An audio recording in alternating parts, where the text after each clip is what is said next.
এ কবরের যাত্রীরা, আজকে দুনিয়ার ভিতরে অনেকে পরিচয় দেয় আমি পীর, আমি চেয়ারম্যান, আমি মেম্বার, আমি এমপি, আমি মিনিস্টার, আমি এত সম্পদ, এত টাকার মালিক, আমি শত হাজার কোটি টাকার মালিক, আমি অমুক বংশের অমুক শিক্ষিত, অমুক পাণ্ডিত, আমি অমুক টমুক সমুক।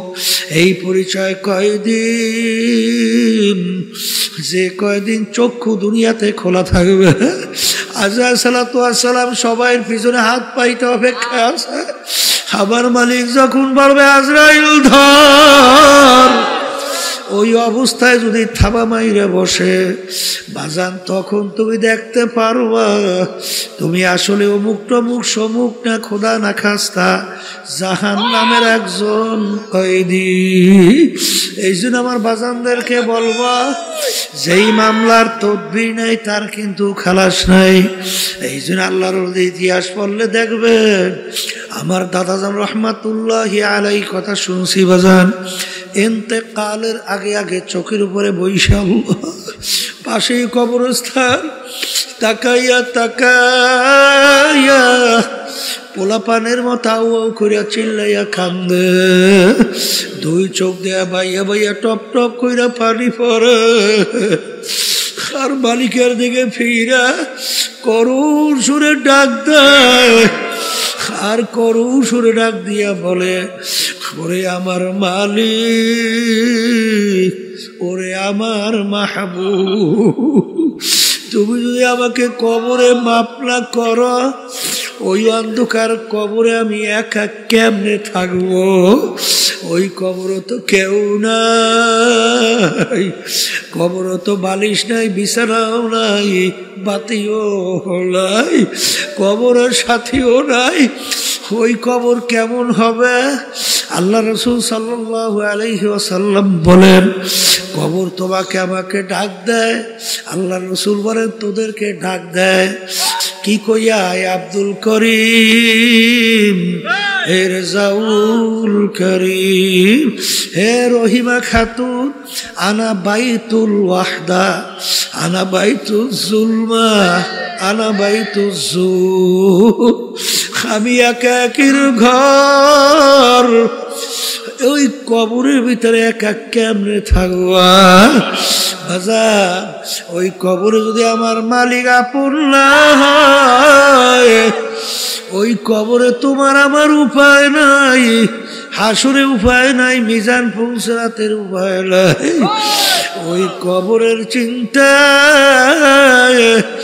আল্লাহর ওলিদের ইতিহাস পড়লে দেখবো, আমাদের এই তরিকার মুরব্বী রশিদ আহমদ গঙ্গী রহমাতুল্লাহ আলাইহি, তিনি কানতে কানতে বুড়া বয়সে অন্ধ হইয়া গেছিল।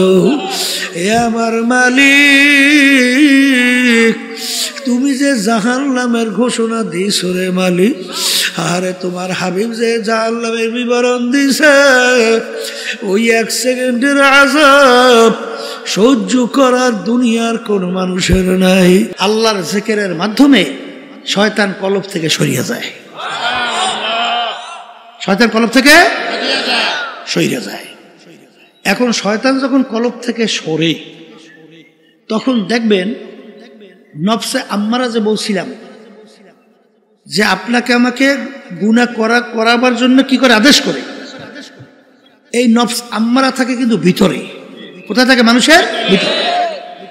শয়তান দেয় পরামর্শ, আর নফস আম্মারা সে ভিতরে থেকে ওরে বাস্তবায়ন করায়। কথা ঠিক কিনা? এখন যুদ্ধের কিন্তু একটা কৌশল আছে। কি কৌশল? দেখবেন, যদি দেশ দখল করতে হয়, তখন বাদশাকে ঘায়েল করার আগে তার আশেপাশে পরামর্শদাতা থাকে না? না থাকে না? মন্ত্রী পরিষদ। কি পরিষদ? মন্ত্রী পরিষদ, উপদেষ্টা, অনেক কিছু। আগে এদেরকে সরাইতে হয়, তাহলে বাদশাকে দমন করা যায় না। ঠিক কিনা? এখন শয়তান হইল মন্ত্রী, প্রধান, উজিরে আলা, প্রধানমন্ত্রী, পরামর্শ দেয় বাদশাকে। তাকে শয়তানকে সরাইতে হবে। এখন শয়তান সরানোর জন্য অস্ত্র কি? বলেন মুখ খুললে আল্লাহর জিকির। আল্লাহর জিকিরের মাধ্যমে শয়তান কি হয়? দূর হয়। এখন মন্ত্রী পরিষদ যখন ভেঙে যায় তখন সরকার কি হয়? বাদশা দুর্বল হয়। এখন এই বাদশার সঙ্গে যুদ্ধ করতে হবে। কি করা লাগবে? এই যুদ্ধ করতে হবে। যুদ্ধটা কিন্তু অত সহজ না। আল্লাহ রাসূল সাল্লাল্লাহু আলাইহি ওয়াসাল্লাম বলেন, রজানা মিন জিহাদিল আসগারি ইলা জিহাদিল আকবার। আল্লাহ রাসূল সাল্লাল্লাহু আলাইহি ওয়াসাল্লাম বলেন যে হে আমার সাহাবারা, ছোট যুদ্ধের থেকে বড় যুদ্ধের দিকে রওনা করলাম। কে বলছেন? আল্লাহ রাসূল। সাহাবায়ে কেরাম প্রশ্ন করলেন, হে আল্লাহ রাসূল সাল্লাল্লাহু আলাইহি ওয়াসাল্লাম, এখন মাত্র যুদ্ধ করলাম, আমাদের কত লোক শাহাদত বরণ করছে, ওদের কত লোক মেরে ফেললাম, এর চেয়ে আবার বড় যুদ্ধ কোনটা? আল্লাহ রাসূল সাল্লাল্লাহু আলাইহি ওয়াসাল্লাম বলেন, নফসের সঙ্গে জিহাদ করা এর চেয়ে বড় যুদ্ধ। নফসের সঙ্গে জিহাদ করা এই যুদ্ধের চেয়ে বড় যুদ্ধ। বলে তা কেমন? বাহিরের শব্দ এত বাড়াইছে, মানুষ যে ঘরে করছে বাচ্চারা সুস্থ থাকবে তাও মনে হয় থাকতে দেবে না। মাঠের বাইরের শব্দ একরকমের করার চেষ্টা করে, মনে হয় যেন এক পদের লোক আছে, শব্দ কোনো মানুষ ওই শব্দে কোনো কান পাতা যায়, এত জোরে শব্দ বাড়ায়। তা সেই কথা বলতে চাইছিলাম, যুদ্ধ শুরু হয়েছে প্রকাশ্যে। আপনার যদি ঈমান থাকে, যদি দুনিয়া থেকে বিদায় হয়ে চলে যান, শহীদি দরজা পাবেন, বিনা হিসেবে বেহেশতে যাবেন। জেসেন না ঠকছেন? মরণ তো লাগবেই, আসতে বলে। এখন শহীদি দরজা পাইলে কোনো সুয়াল প্রশ্ন কিছু নাই, কথা বলে না। তাহলে যার যা আল্লাহ রাব্বুল আলামিন কিসমতে রাখছে সেইটাই তো হবে, কথা ঠিক কিনা? আচ্ছা, যুদ্ধ শুরু হয়েছে, একসময় শেষ হবে না চলতেই থাকবে? তাহলে শুরু আছে, শেষ। আর ইসলামের পক্ষে যদি আপনার নিয়ে সহি থেকে আল্লাহকে রাজি খুশির উদ্দেশ্যে আপনারা যদি যুদ্ধ করেন, দুনিয়া থেকে বিদায় হইলে কি হবে? শহীদ দরজা, বিনা হিসেবে বেহেশত। আর নফস আম্মারা, ওই যুদ্ধে যদি আপনি ঠইকে বসেন তাহলে চিরতরে জাহান্নামী। অনেক সময় ঈমান হারা হয়ে কবরে যাবে, তাই ঈমান হারা হইলে তো চিরতরে জাহান্নামী, কথা ঠিক কিনা? এরপর নফস আম্মারার সাথে যুদ্ধ, ওইল গোপন শত্রু, দেখা যায় না। নফস দেখা যায়, তাহলে গোপন শত্রু প্রকাশ্যে শত্রুর চেয়ে বড়, কথা ঠিক কিনা? এই জন্য বড় যুদ্ধ। আর নফস আম্মারার সঙ্গে যুদ্ধ এখন শুরু হয়েছে, শেষ না একেবারে রুহু বাইরান পর্যন্ত, একবার রুহু বের হওয়া পর্যন্ত নফসের সঙ্গে জিহাদ, কথা ঠিক কিনা? আল্লাহর ওলিরা জিহাদ করতে করতে এক পর্যায়ে ইন্তেকালের আগে আগেও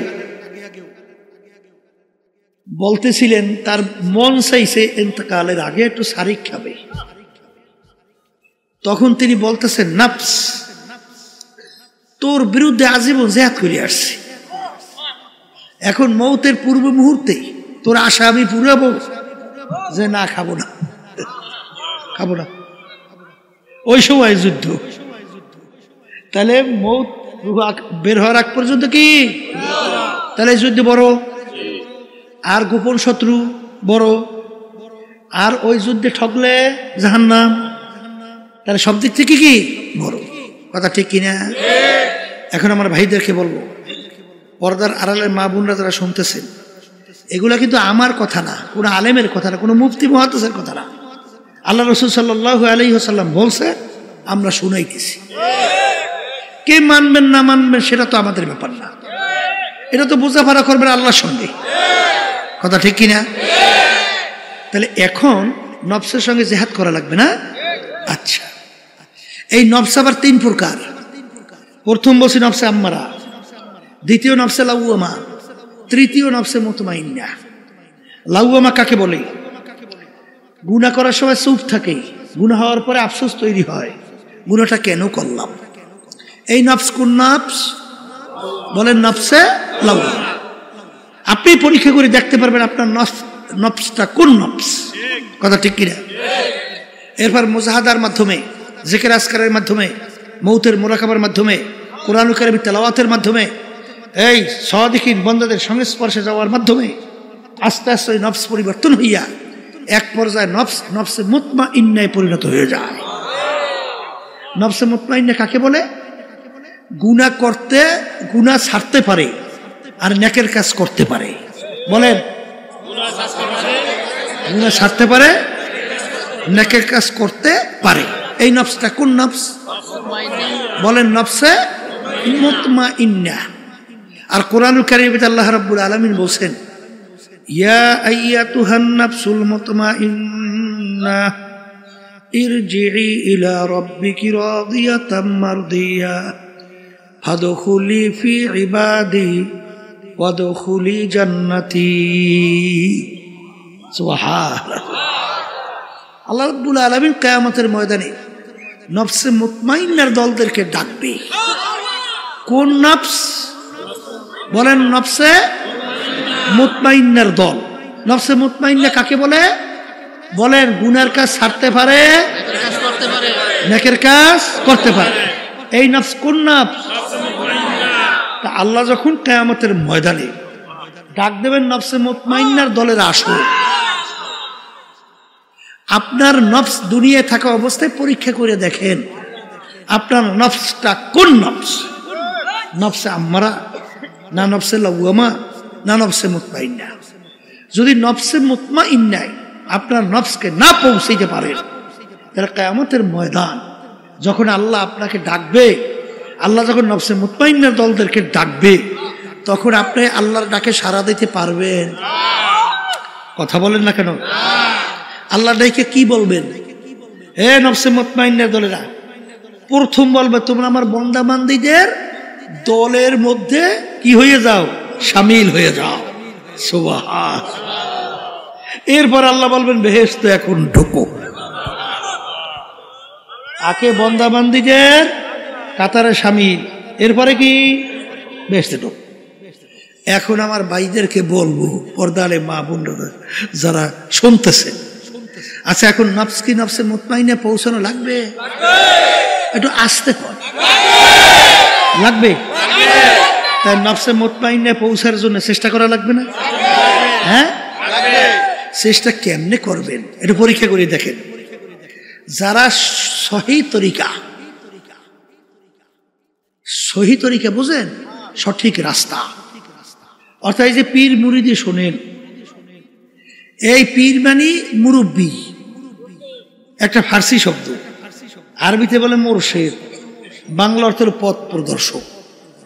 যারা এই সহি তরিকার সাথে জড়াইছে, সম্পর্ক রাখছে, আর এটা তো আল্লাহর হুকুম পালন করছে। কার হুকুম? আল্লাহ কি বলছে? তোমরা সাদিকিন বান্দাদের সঙ্গী হও, তাদের সঙ্গে স্পর্শে যাও। গেলে হয় কি? আল্লামা জালালউদ্দিন রুমি রহমাতুল্লাহি আলাইহি তিনি বলছিলেন না, খোদ বা খোদ মাওলানা রুমি না শোধ, তা গোলামে শামসুত তিবরিজি না শোধ। আমি রুমি ততক্ষণ পর্যন্ত রুমি হতে পারি নাই যতক্ষণ পর্যন্ত শামসুত তিবরিজির সংস্পর্শে যাই নাই, তার শাগরেদ হতে পারি নাই। তাহলে বোঝা গেল যে আল্লাহর হুকুম আকুনুমা সাদিকিন, আপনি আল্লাহর খাস বন্দাদের সঙ্গে সম্পর্ক যদি তৈরি না করে, আপনি ইচ্ছা করলেই শয়তানের ধোঁকা, নফস আম্মারার ধোঁকার থেকে বাঁচা সম্ভব না। এই ক্ষেত্রে যে আমার আব্বাজান রহমাতুল্লাহি আলাইহি দাদাজানের কথা উল্লেখ করে বলতেন, আমার দাদাজান রহমাতুল্লাহি আলাইহি বলছিলেন, যার মুরব্বী নাই ওর মুরব্বী হয় শয়তান। কারণ আল্লাহ রাসূল কি বলছেন? শয়তান কোথায় বসা থাকে? তাই কলয়ে বসে কি দেয়? ওয়াসওয়াসা দিয়ে বান্দাবান্দিকে কোথায় নেয়? গুনার কাজের ভিতরে নিয়ে জাহান্নামের দিকে রওনা করায়। কথা ঠিক কি না? এখন কিতাবের ভিতরে আসছে মান আরাফা নাফসাহু ফাকাদ আরাফা রাব্বা, যে নিজের নফসের পরিচয় লাভ করতে পারছে সে আল্লাহর পরিচয় লাভ করতে পারছে। কথা ঠিক কিনা? এখন আমার ভাইরা, পর্দা আলে মা বোনরা, সবাই তো আমরা চাই যে নেকের পাল্লা ভারী হোক, গুনার পাল্লা হালকা হোক। চাই কি চাই না? এখন গুনার পাল্লা যদি হালকা করতে চান, নেকের পাল্লা ভারী করতে চান, তাইলে আপনার আল্লাহর হুকুম পালন করা লাগবে না? আস্তে কর, লাগবে না? লাগবে না? এক শ্রেণী বর্তমান আছে চালাক। চালাক বুঝেন নাই? হ্যাঁ, দেখলে কোরআন হাদিস তো আমি নিজেই পড়তে জানি, আর একজনের থেকে পরামর্শ লাগবে কেন? আছে না নাই? ওর নিজের কপাল পড়ছে, আর একজনের কপাল পড়ার চেষ্টায় আছে। ঠিক না ভাই? ঠিক। এই জন্য আমার ভাইদেরকে বলবো, পর্দা আলে মা বোনরা শুনতেছে, পরীক্ষা করে দেখেন যারা সহি তরিকার সাথে জড়াইয়া আছে তাদের আমল আখলাকের দিকে তাকাইয়া দেখেন। আমল মানে কাজ, আখলাক মানে চরিত্র। আখলাক মানে কি? আর আমল মানে কি? কাজ। আমল আখলাক আর উত্তম চরিত্র ছাড়া কেউ কোনোদিন বেহেশতে যাইতে পারে? পারবে না। শোনেন, আল্লাহ রাব্বুল আলামিন তার রাসূলকে দুনিয়াতে পাঠাইছেন, উপদিক কি দিয়েছেন? কি দিয়েছেন? ইন্নাকা লাআলা খুলুকিন আযীম, নিশ্চয়ই আপনাকে আমি উত্তম চরিত্রের অধিকারী কইরা আমি আপনাকে সৃষ্টি করছি। কথা ঠিক কিনা? এখন উত্তম চরিত্র তৈরি করার জন্যে আর নেক আমল বাড়াবার জন্য সাদিকিন বান্দাদের সংস্পর্শে আসতে বোঝে নাই মনে হয়। সবাই বলে যাওয়া লাগবে। কথা ঠিক কিনা? দেখবেন যারা সাদিকিন বান্দাদের সাথে সম্পর্ক রাখে তাদের আমলের দিকে তাকান, কাজের দিকে তাকান। কি হুশ থাকতে নামাজ ছাড়ে? আসতে কয় তো নামাজ ছাড়ে? আচ্ছা, নামাজ ছাড়ে না, মিথ্যা কথা বলে? বলে না। জুলুম করে? করে না। তাইলে বুঝা গেল হারামের কাছেও আল্লাহর ফজলে যায় না, সুদ ঘুষের কাছেও যায় না, কারণ ওটা খারাপ আমল। ওটা কি আমল? এই অনেকে তো নামাজও পড়ে আবার রোজাও রাখে, এগুলো হইল সব বাহ্যিক, আসলে বাস্তবতা আসলে সে কিন্তু লোক দেখানো অনেকটাই। অনেকে আবার চালাক বলছিলাম। একজন সাংবাদিক বড় শিক্ষিত কিছুদিন আগে আমাদের আন্দোলন অফিসে গেছে আমার সঙ্গে দেখা করার জন্য। সে বলতেছে, হুজুর, অজু করার অর্থ তো হলো পবিত্র হওয়া, পাকসাপ। তা আমি যদি পাকসাপ থাকি তাহলে আমার অজু করা লাগবে কা? নাউজুবিল্লাহ করেন না, বুঝলেন? এখন হে তো পাকসাপ আছে, অজু করা লাগবে কা? আমি বলতেছিলাম, আপনি নামাজ পড়েন কেন? কলে আল্লাহর হুকুম। কি কার হুকুম? তা আপনি নামাজ পড়েন, আল্লাহর হুকুম পালন করেন। আর অজু কিন্তু করার জন্য নামাজের আগে আল্লাহ বলছেন আল্লাহর হুকুম। এখানে ওইসব চালাকি মালাকি চলবে না। কথা ঠিক না? চামড়ার মোটা মুজা পরে না শীতের মধ্যে? আচ্ছা, আমরা হাঁটি কি পায়ের উল্টা করিয়া না পায়ের নিচ দিয়া? তলা দিয়ে হাঁটি, ঠিক না? আচ্ছা, এই মোটা মুজা মাসে করে কি পায়ের নিচে না উপরে? কিন্তু জ্ঞান কি বলে? হাঁটলাম তো পাওর নিচ দিয়া, মাসে করলে করা লাগে নিচে, উপরে কিসের? শরিয়াত বলছে মাসে করা লাগবে মুজার উপরে। এইটা মাইনে নেওয়ার নামই হলো মুসলমান। এক কথায় বুঝাতে যে কবি বলছিলেন, মুসলমানি বুয়াদ গরদান নেহাদান এনানে খুদ বাদাস্তে খাজাদাদান। মুসলমান বলা হয় কাকে? একটা উদাহরণ, ঘোড়ার মুখে যখন লাগাম লাগায়, যখন লাগাম সরি হাতে ছাড়ে, তখন ঘোড়ার নিজের বুদ্ধি, চালাকি, শক্তি কি কি চলে? আপনারাই বলেন চলে না। অর্থাৎ ওই সওয়ারি ঘোড়াকে যেভাবে চালায় ওইভাবে চলা লাগে। কোন শক্তি আছে যদি চলা? লাগাম কার হাতে? লাগাম মুখে লাগাইছে ঘোড়া, লাগামের রশি ছাড়ছে কার হাতে? এখন সওয়ারি যেভাবে চালায়, ডানে টান দিলে ডান, বামে টান দিলে বাম, পিছনে টান দিলে তারাই থাকা লাগে। কথা ঠিক না বেটি? আমরা যারা মুসলমান দাবি করি, কি পড়ছেন? কালিমা পড়ছেন?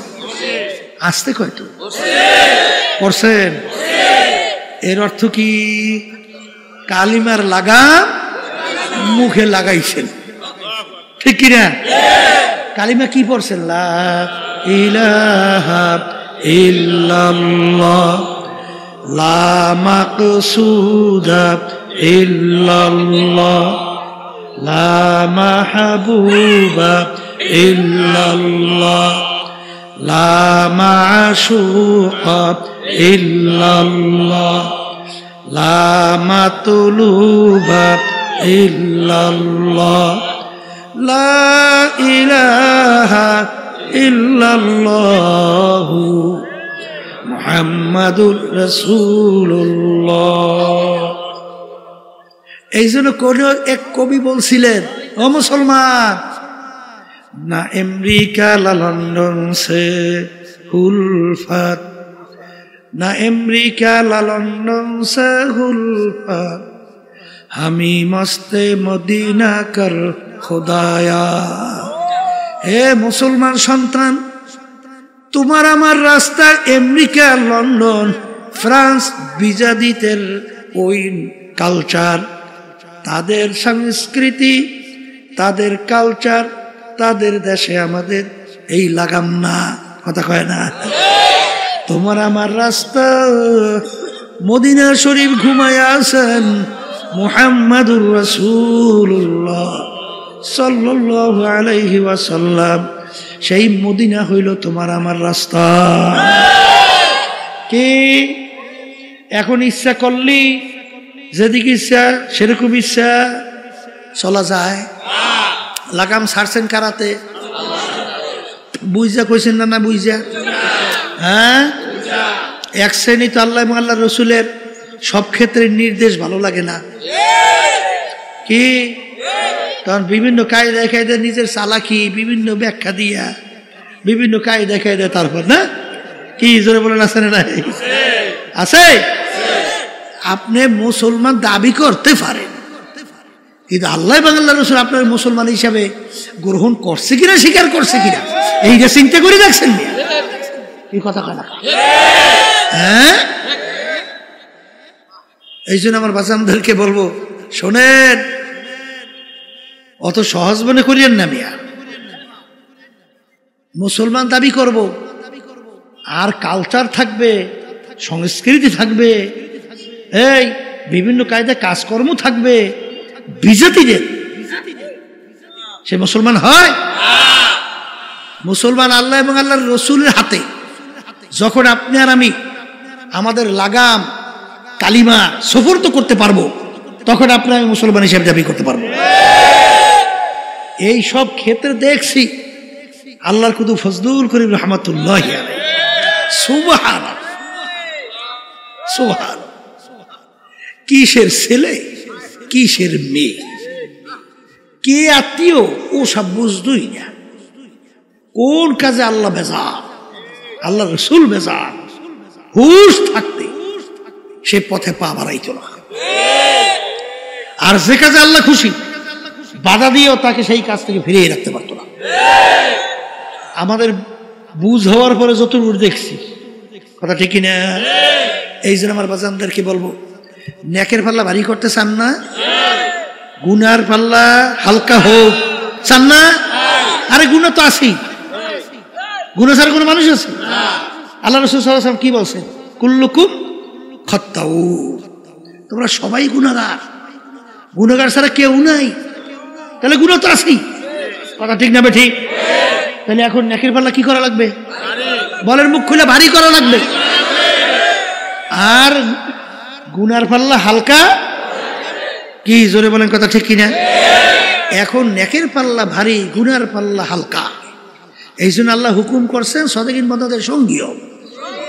এখন সদেকিন বান্দাদের সঙ্গী হইলে তখন কোন কোন কাজ করলে তোমার নেকের পাল্লা ভারী হবে, গুনার পাল্লা হালকা হবে, তোমাকে শিক্ষা দেবে।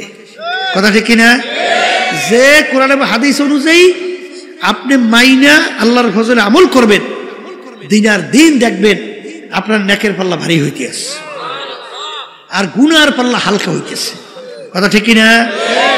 আবু বকর সিদ্দিক রাদিয়াল্লাহু তাআলা আনহু, ওমর ফারুক রাদিয়াল্লাহু তাআলা আনহু, উসমান গনি রাদিয়াল্লাহু তাআলা আনহু, আলী কারামাতুল্লাহ রাদিয়াল্লাহু তাআলা আনহু, এই যে সাহাবায়ে কেরামদের কথা শুনছেন, তাবিঈনদের কথা শুনছেন, তাবিঈনদের কথা শুনছেন, এই উলামায়ে মুতাকাদ্দিমিন মুতাআখিরিন হাত্তা কাল এখন পর্যন্ত যত আল্লাহ ওলিদের ইতিহাস শুনছেন, তারা যে কোনো একজন আল্লাহর খাস বান্দার সংস্পর্শে যায় নাই? আসতে কয় গেছে না? যায় নাই? শোনেন তাদের আদব ছিল কি? আদব বোঝেন তো? নম্রতা, ভদ্রতা। আর একটা নিয়ম আছে, বেয়াদব মাহরুমে গাস্তাজ ফজলে রব। বেয়াদব কাকে বলে? যে কথা মানে না, তাকে বলে কি? বেয়াদব আল্লাহর রহমত থেকে বঞ্চিত হয়। ইমাম বুখারী রাহমাতুল্লাহি আলাইহি গালেবে গুমান, তিনি দর্শে পড়াইতেছেন, একটা ছেলে বারবার, যেটা মনে পড়তেছে বুখারী রাহমাতুল্লাহি আলাইহি মনে হয়, ওই দর্শের নিচ দিয়া যাইতেছে আইতেছে, কিন্তু হুজুর বারবার দাঁড়াই যেতেছে। কি ব্যাপার? ওই ছেলেটা ছিল একটা বিজাতির ছেলে, অন্য ধর্মের, কিন্তু সে তাকে সম্মান দেখাইতেছে, ব্যাপার কি? তখন ছাত্ররা যখন প্রশ্ন করলেন, তখন তিনি বলতেছেন যে ওই ছেলেটার বাপ থেকে আমি একটা মাসালা হল করছি, এই দিক থেকে সে আমার শিক্ষক, এই জন্য শিক্ষকের ছেলে হিসাবে আমি তাকে সম্মান করতেছি। এই জন্য তো আল্লাহ রাব্বুল আলামিন তাদেরকে এই মর্যাদা দান করছে। কথা বলেন না কেন? আব্বাজান রহমাতুল্লাহি আলাইহিকে দেখছি, সুবহানাল্লাহ, শাইখুল হাদিস আজিজুল হক সাহেব রহমাতুল্লাহি আলাইহি, তিনি বরিশাল মাহমুদিয়া মাদ্রাসা, সেখানে একটা মিটিং ছিল, সেই মিটিংয়ে তিনিও গেছিলেন। আব্বাজান রহমাতুল্লাহি আলাইহি তিনিও গেছিলেন। হুজুর যাই আগে পুচ্ছিলেন আর আব্বাজান একটু পরে গেছিলেন। যখন আব্বাজান গেছেন, শাইখুল হাদিস হুজুর রহমাতুল্লাহি আলাইহি, তিনি তো আব্বাজানের ওস্তাদ, কথা ঠিক না? যখন শুনছেন ফজলুল করিম আসছে, হুজুর জায়গার থেকে উঠিয়া দরজার সামনে চলে গেছে আব্বাকে অভ্যর্থনা জানার হুজুর। ছাত্র এখন আব্বাজান রহমাতুল্লাহি আলাইহি একেবারে লজ্জায় অস্থির। আব্বাজান বলতে, হুজুর আপনি এরকম করলে আমি শরম পাই না। তখন হুজুর বলতেছে, বাবা ফজলুল করিম শোনো, আমরা হইলাম গোলাপ ফুল গাছ, আমরা কি? আর তুমি হইলা গোলাপ ফুল। এই গোলাপ ফুল গাছের মধ্যে কাটা ভরা না? কাটা ভরা না? আচ্ছা, গোলাপ ফুল গাছের কাছে কেউ যাইতে চায়? কিন্তু ওর এত এই আদর, ওর এত যত্ন, কারণ কি? ওই কাটাযুক্ত গাছ থেকে এমন এক ফুল বের করে, যেই ফুলের জন্য সব পাগল, যার ঘেরানে সব মুগ্ধ।